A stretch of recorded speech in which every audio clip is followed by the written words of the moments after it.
មានមនុស្សជាច្រើនមិនទាន់យល់ថាអ្វីទៅជា credit card និង debit card ទេថ្ងៃនេះខ្ញុំនឹងពន្យល់ពីភាពខុសគ្នារវាងវាទាំងពីរ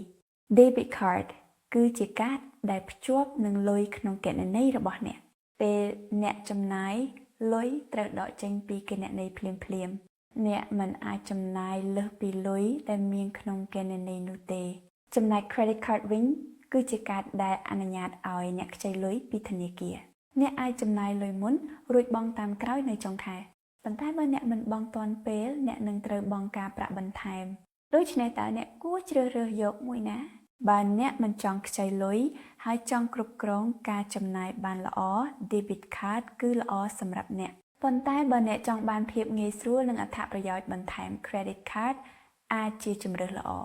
credit card អាចជួយបង្កើនប្រវត្តិឥណទានរបស់អ្នកដែលមានសារៈសំខាន់សម្រាប់ការខ្ចីលុយធំនៅពេលក្រោយប៉ុន្តែអ្នកត្រូវប្រយ័ត្នកុំចំណាយលើសពីសមត្ថភាពរបស់អ្នកសរុបមកបើអ្នកចង់ចំណាយតែលុយដែលមាន debit card គឺល្អបើអ្នកចង់បានភាពបត់បែននិងអត្ថប្រយោជន៍ credit card គឺស័ក្តិសម